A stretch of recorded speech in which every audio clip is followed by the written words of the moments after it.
ഓണമൊക്കെ വരികയല്ലേ, നമുക്കൊരു മാങ്ങാച്ചാറിന്റെ റെസിപ്പി ആയാലോ? ഞാനിവിടെ 1 കിലോ മാങ്ങയാട്ടോ എടുത്തേക്കുന്നത്.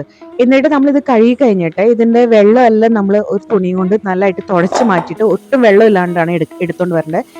എന്നിട്ടാട്ടോ നമ്മൾ ഈ മാങ്ങ കട്ട് ചെയ്തെടുക്കുമ്പോൾ വെള്ളത്തിന്റെ അംശമൊന്നും പാടില്ല. അതുകൊണ്ടാണ് നമ്മൾ തുടച്ച് മാറ്റുന്നത്. ഇതാ കണ്ടോ, ഇങ്ങനെ ചെറിയ ചെറിയ പീസുകളായിട്ടാട്ടോ മാങ്ങ കട്ട് ചെയ്തെടുക്കേണ്ടത്. കല്യാണ സദ്യക്ക്, ഓണം, വിഷു അങ്ങനെയുള്ള സ്പെഷ്യൽ ഡേയ്സിനൊക്കെ ഉണ്ടാക്കുന്ന അച്ചാറ് നമ്മളിങ്ങനെ ചെറിയ ചെറിയ പീസുകളായിട്ട് കട്ട് ചെയ്ത് ഉണ്ടാക്കുന്ന മാങ്ങാച്ചാറാട്ടോ സാധാരണ നമ്മൾ ഉണ്ടാക്കാറുള്ളത്. അങ്ങനെ നമ്മൾ മാങ്ങയെല്ലാം കട്ട് ചെയ്തെടുത്തിട്ടുണ്ട്. നമുക്ക് ഈ മാങ്ങയിലോട്ട് കുറച്ച് കല്ലുപ്പോ അല്ലെങ്കിൽ ഉപ്പുപൊടിയോ ഇട്ടിട്ട് നല്ലതായിട്ട് തിരുമ്മി കൊടുക്കണേ.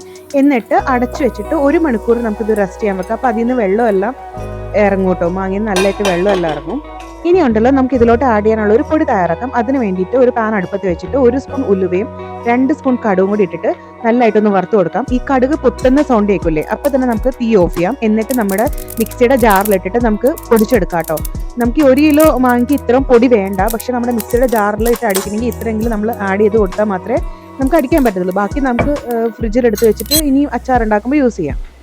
ഇനി നമുക്കൊരു പാൻ അടുപ്പത്ത് വെച്ചിട്ടേ നമുക്ക് ആവശ്യത്തിനുള്ള നല്ലെണ്ണ ഒഴിച്ചു കൊടുക്കാം. ഞാനിവിടെ സൺഫ്ലവർ ഓയിലായിട്ട് ഒഴിച്ചു കൊടുത്തിരിക്കുന്നത്. എന്നിട്ട് ഇതിലോട്ട് 1 സ്പൂൺ കടുക് ഇട്ട് പൊട്ടിക്കുക. എന്നിട്ട് അതിലോട്ട് ഒരു 1/4 ടീസ്പൂൺ ഉലുവയും കൂടി ഇട്ട് കൊടുക്കുക. അതിനുശേഷം നമ്മൾ ഇഞ്ചിയും വെളുത്തുള്ളിയും കൂടി ചതച്ചതുണ്ടല്ലോ അത് ഇട്ട് കൊടുക്കുക കേട്ടോ. എന്നിട്ട് ഇത് ജസ്റ്റ് ഒന്ന് വഴറ്റി എടുക്കുക. ഇനി ഇതിലോട്ട് ഒരു 3 പച്ചമുളക് ചെറുതായിട്ട് കട്ട് ചെയ്തതും കറിവേപ്പിലയും കുറച്ച് വെളുത്തുള്ളി കട്ട് ചെയ്തതും കൂടി ഇട്ട് കൊടുക്കുകയാണ്.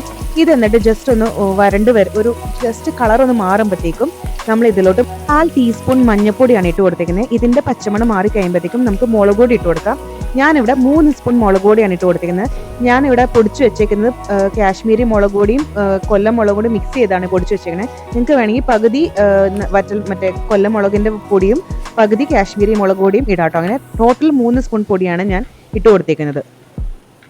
എന്നിട്ട് ഇതിലോട്ട് ഞാൻ 1 സ്പൂൺ കായപ്പൊടി ഇട്ട് കൊടുക്കുന്നുണ്ട്. ഇത് ജസ്റ്റ് ഒന്ന് ഇളക്കി, മുളക് പൊടി കരിയാൻ പാടില്ല കേട്ടോ, ജസ്റ്റ് ഒന്ന് പച്ചമണം മാറാൻ മാത്രമേ പാടുള്ളൂ. അപ്പോൾ തന്നെ നമുക്ക് ആ മാങ്ങ ഇട്ട് കൊടുക്കാം കേട്ടോ. അപ്പോൾ അതിൻ്റെ വെള്ളം എല്ലാം ഇറങ്ങിയിട്ടുണ്ട്. ആ മാങ്ങ ഇട്ട് കൊടുക്കാം. എന്നിട്ട് നല്ലതായിട്ടൊന്ന് മിക്സ് ചെയ്ത് കൊടുക്കാം. നല്ലതായിട്ട് മിക്സ് ചെയ്ത് യോജിപ്പിച്ചതിന് ശേഷം ഇതിലോട്ട് 2 ടേബിൾ സ്പൂൺ വിനാഗിരി ഒഴിച്ചു കൊടുത്തിട്ടുണ്ട്. അതിൻ്റെ കൂടെ തന്നെ 1 സ്പൂൺ പഞ്ചസാര ഇട്ട് കൊടുത്തിട്ടുണ്ട് കേട്ടോ. എന്നിട്ട് നല്ലതായിട്ട് മിക്സ് ചെയ്തതിന് ശേഷം ഉപ്പൊക്കെ പാകത്തിനുണ്ടോ എന്നെല്ലാം നോക്കിയിട്ട് നമുക്ക് തീ ഓഫ് ചെയ്യാം. എനിക്ക് ഉപ്പ് കുറവായതുകൊണ്ട് ഞാൻ കുറച്ച് ഉപ്പ് ആഡ് ചെയ്യുന്നുണ്ട്. എന്നിട്ട് ഞാൻ തീ ഓഫ് ചെയ്യാണ്. നമ്മൾ ഉലുവയും കടുകും കൂടി വറുത്ത് പൊടിച്ച് വെച്ചത് ഓർമ്മയില്ലേ, അത് നമ്മൾ ഈ സ്റ്റേജിലാണ് ഇട്ട് കൊടുക്കുന്നത്. തീയെല്ലാം ഓഫ് ചെയ്തതിന് ശേഷം 1.5 സ്പൂണാണ് ഇട്ട് കൊടുക്കുന്നത്. നന്നായിട്ട് ഇളക്കി കൊടുക്കുക. അപ്പം നല്ല സ്മെല്ലായിരിക്കും കേട്ടോ. ഈ ലാസ്റ്റ് സ്റ്റേജിലാണ് ഇതിട്ട് കൊടുക്കേണ്ടത്. അങ്ങനെ നമ്മുടെ അച്ചാർ റെഡി ആയിട്ടുണ്ട് കേട്ടോ.